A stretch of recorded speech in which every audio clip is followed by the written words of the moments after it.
Bonjour à toutes et à tous, on se retrouve aujourd'hui dans une nouvelle vidéo où je vais vous donner des conseils pour commencer à lire de la littérature classique. Donc si vous êtes à la recherche de conseils à ce niveau-là et commencez à lire des livres classiques, je vous laisse avec la suite de la vidéo sans attendre. En premier lieu, je vous dirais de commencer à lire des livres qui sont un peu plus réalisables, à vous fixer des objectifs réalisables.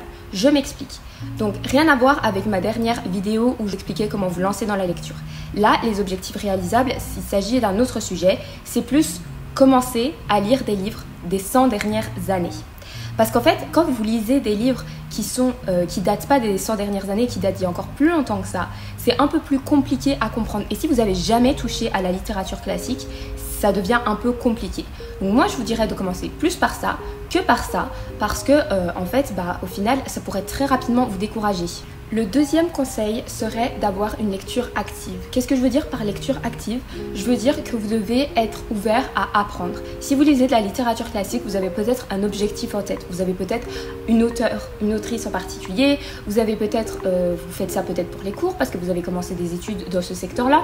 Peu importe votre raison, peu importe votre objectif, vous devez avoir une lecture active où vous vous dites, ok, je me pose, je lis ce livre, mais si vous ne comprenez pas un mot, si vous ne comprenez pas une tournure de phrase ou tout simplement le vocabulaire en général, n'hésitez pas à avoir l'ordinateur à côté, votre tablette ou quoi que ce soit pour pouvoir faire vos recherches et après regarder. Donc ne vous laissez pas déconcentrer avec les notifications de votre téléphone, etc. qui vous stoppera complètement dans votre lecture ou cassera le rythme, mais n'hésitez pas à faire de la lecture active où vous apprendrez des choses et vous en ressortirez avec un vocabulaire encore plus intéressant.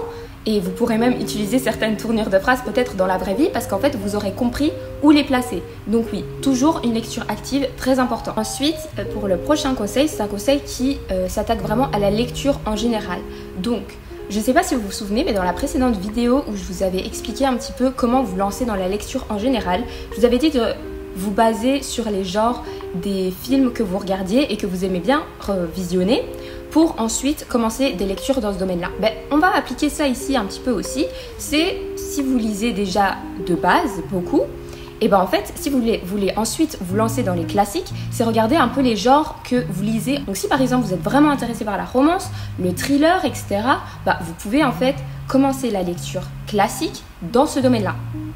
Donc, si vous êtes intéressé par la romance, n'hésitez pas à lire du Jane Austen, qui est une de mes autrices préférées.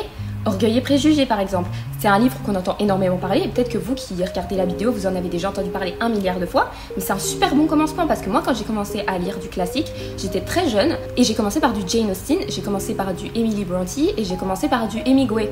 Donc, du Hemingway, c'est vrai que c'est un peu plus compliqué à comprendre, mais du Jane Austen, c'est pas très compliqué à comprendre.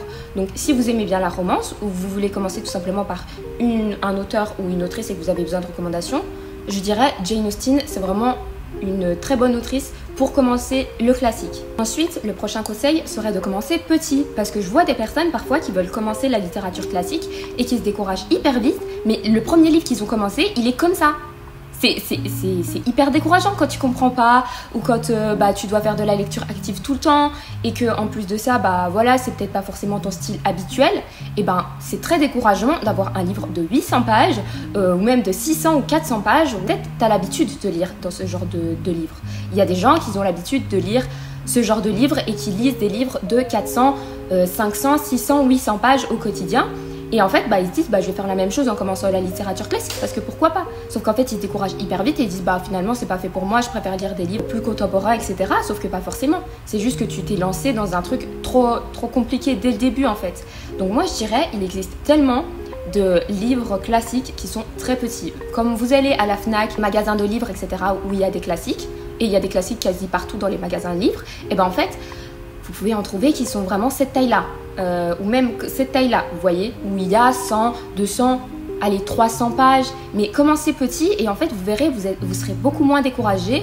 Et en plus de ça, vous serez vraiment motivé parce que vous vous dites, pour ceux qui ont déjà l'habitude de lire, vous pouvez vous dire, c'est bon, là, j'ai que 100 pages. D'habitude, j'ai 400, 500 pages. C'est quoi 100 pages? C'est quoi 200 pages? C'est quoi 250 pages? Vous voyez? Et pour ceux qui n'ont pas l'habitude de lire, justement, vous vous dites, ok, c'est 100 pages. Dispatch, c'est 100 pages. En un mois, je le finis assez rapidement en fait le livre. Donc voilà, moi je vous dirais commencez petit et surtout ne vous découragez pas. Et voilà, c'est tout pour cette vidéo. N'hésitez pas à me rejoindre sur Instagram. Mon Instagram c'est Mélanie-Ferreira Montez, et j'espère que ces conseils vous auront été utiles. On se retrouve très bientôt pour une prochaine vidéo.